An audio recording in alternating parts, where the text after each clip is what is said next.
ત્રીજી મેના રોજ દેશભરમાં નીટ યુજી 2026ની પરીક્ષા યોજાઈ હતી. આશંકા છે કે પરીક્ષાનું પેપર પહેલાથી જ લીક થઈ ગયું હતું. રાજસ્થાનમાં ઘણા વિદ્યાર્થીઓ પાસેથી હાથથી લખેલું ગેસ પેપર મળ્યું છે, જેના પ્રશ્નો અસલ પરીક્ષા સાથે મેચ થઈ રહ્યા છે. નાટાએ જણાવ્યું છે કે તપાસ દરમિયાન સામે આવેલા તથ્યો અને કાયદા અમલીકરણ એજન્સીઓના અહેવાલ પરથી સ્પષ્ટ થયું કે વર્તમાન પરીક્ષા પ્રક્રિયા ચાલુ રાખવી યોગ્ય રહેશે નહીં. આવા સંજોગોમાં હવે નીટ યુજી 2026ની પરીક્ષા ફરીથી યોજવામાં આવશે. નવી પરીક્ષાની તારીખો અને એડમિટ કાર્ડ સંબંધિત શેડ્યુલ ટૂંક સમયમાં સત્તાવાર વેબસાઇટ દ્વારા જાહેર કરવામાં આવશે. આ સમગ્ર મામલાની ગંભીરતાને જોતા કેન્દ્ર સરકારે તેને કેન્દ્રીય તપાસ બ્યુરોને સોંપવાનો નિર્ણય લીધો છે. એજન્સીએ કહ્યું છે કે તે સીબીઆઈને દરેક પ્રકારનો સહયોગ આપશે અને તપાસ માટે જરૂરી તમામ દસ્તાવેજો અને રેકોર્ડ ઉપલબ્ધ કરાવશે. નાટાએ જાણકારી આપી છે કે વિદ્યાર્થીઓને ફરીથી પરીક્ષા માટે રજીસ્ટ્રેશન કરાવવું પડશે નહીં. પાછલા પરીક્ષા કેન્દ્રોમાં પણ કોઈ જ ફેરફાર થશે નહીં.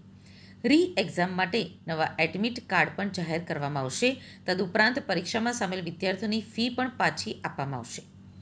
21મી જૂન 2024ના રોજ દેશમાં એન્ટી પેપર લીક કાયદો એટલે કે પબ્લિક એક્ઝામિનેશન એક્ટ 2024 લાગુ કરવામાં આવ્યો હતો.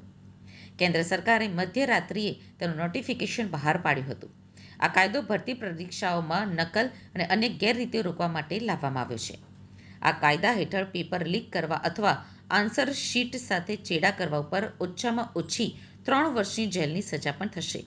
તેને ₹10 લાખ સુધીના દંડ સાથે 5 વર્ષ સુધી લંબાવી શકાય છે. પરીક્ષા સંચાલન માટે નિયુક્ત સર્વિસ પ્રોવાઇડર જો દોષિત ઠરે તો તેને 5 થી 10 વર્ષ સુધીની જેલની સજા અને ₹1 કરોડ સુધીનો દંડ થશે. સર્વિસ પ્રોવાઇડર ગેરકાયદેસર પ્રવૃત્તિઓમાં સામેલ હોય તો તેની પાસેથી પરીક્ષાનો ખર્ચ વસૂલવામાં આવશે.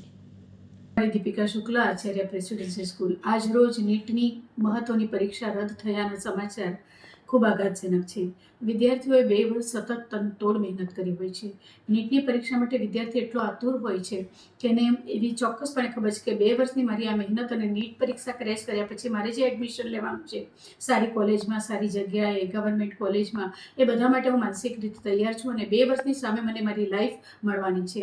હવે આવી પરીક્ષાઓ જો આટલી ઉત્તમ ગણાતી પરીક્ષાઓ જો પેપર લીક થવાને કારણે રદ થાય તો વિદ્યાર્થીઓની અને સમાજની માનસિક દ્વિધા ખૂબ વધી જાય. અમે પોતે પણ આ બાબતે અત્યારે ખૂબ જ કન્ફ્યુઝ છીએ કે વિદ્યાર્થીઓને શું આશ્વાસન આપીએ, સમાજને શું આશ્વાસન આપીએ. આવી ઘટનાઓ જો વારંવાર બનતી રહે તો પરીક્ષા ઉપરની વિશ્વસનીયતા ઘટે છે.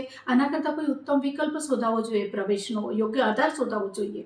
અને હવે આવી ચેષ્ટાઓ ન થાય એ માટેનો ચુસ્ત બંદોબસ્ત, ગુપ્તતા અને વિશ્વસનીયતા જળવાય એવી ચોક્કસપણે માંગ છે. કારણ કે વિદ્યાર્થી, વાલી બંને હતાશ છે અને હવે ફરી પાછી પરીક્ષાની ક્યારે તારીખો જાહેર થાય, કેવી રીતે પરીક્ષા લેવાશે, ક્યાં એને શું વ્યવસ્થા ફાળવવામાં આવશે, આ બધા જ પ્રશ્નો સામે છે. જોકે એવું ચોક્કસપણે કદાચ વિચારવામાં આવશે કે વિદ્યાર્થીની જે તે વ્યવસ્થા જે તે જગ્યાએ જ રહેશે, છતાં પણ વિદ્યાર્થીએ જે 2 વર્ષ મહેનત કરી છે અત્યારે એ જે દ્વિધામાં છે એમાંથી બહાર નીકળીને હવે ફરી પાછી એમનું અપિયરન્સ કેવું રહેશે બાબતે વિદ્યાર્થી પોતે પણ ચોક્કસ કશું નક્કી કરી શકે એમ નથી. મને લાગે છે આ ખૂબ આઘાતજનક સમાચાર છે અને હવે આવી ઘટનાઓ ન બને એ તરફ સમાજે પૂરતું ધ્યાન આપવું પડશે. લાગતા વળગતા જે પણ પક્ષો છે એને પણ એની ઉપર ખૂબ ધ્યાન આપવું પડશે.